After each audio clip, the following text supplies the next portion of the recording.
Hi, my name is Jan, and I have 19 years experience working in the field of drug addiction. I have certification in the field, and I have a college education as well. I'm here to talk about what methadone is for those of you who have family or friends who are on a methadone program and don't quite understand because they won't talk about it and explain it to you, or they don't know how to explain it to you. Here goes. Methadone is a medication that is given for the treatment of opiate addiction. Opiates are usually heroin, but can also be prescription painkillers. Most all painkillers are opiates, and sometimes people, just use them to get high. Those are, would be like Percocet and hydrocodone and most painkillers. So people go into withdrawal from these types of addiction. So methadone is a drug that's given to help prevent the withdrawal symptoms, and they can get off of methadone if they are free from other drugs.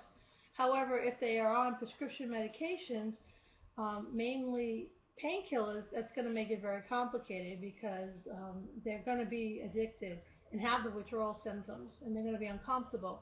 So they're going to probably end up having to raise their dosage. However, if they want to get off methadone and they're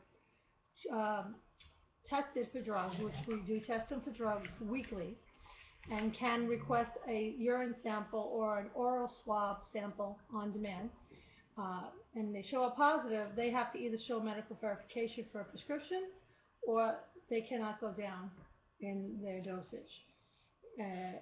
Also, if it is an opiate drug, and it has to be discussed with the doctor who oversees the program. You should also know that nurses give out the medication. It's not just anybody, and it has to be at least one RN who supervises the nurses.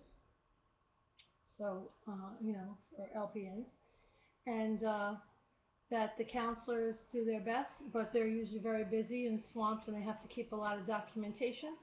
And also, if you call to speak to a counselor and a counselor can't speak to you, it's because there's a federal confidentiality law where a consent form has to be signed by the patient in order for them to speak to you. It's not that they're trying to be mean, it's that they cannot break the law. And sometimes the client will say, yeah, I signed the consent, but they didn't sign the consent because they just don't want to tell you. And, the counselor, can't tell you because they're bound to the patient. So aside from that,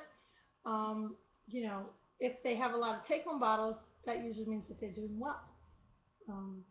Usually they have to show verification of work or school attendance in order to have more than 2 take-home bottles, or else if they're going on vacation, they have to show verification for that.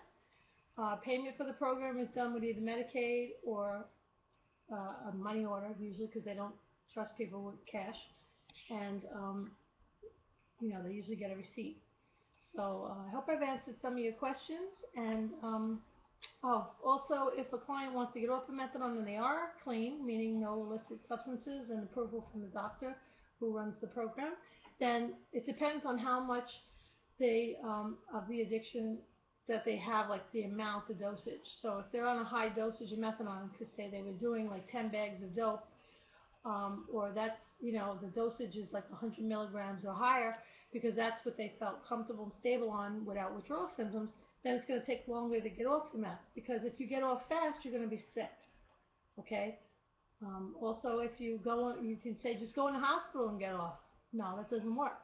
Because hospital detoxes only last about 5 days, and that's only good for people who are doing like 1 or 2 bags of heroin and a very low dose. Because by the time they get out of the hospital, they feel sick, okay? Because they're getting methadone in the hospital, and it takes a few days to get stabilized for methadone. It takes a little while. So by the time they get stabilized, they have to come down. And if they lie and say they're only doing 2 bags and they have like a 10 bag a day habit, they're going to end up being sick, and they're going to end up using drugs again because they're feeling sick.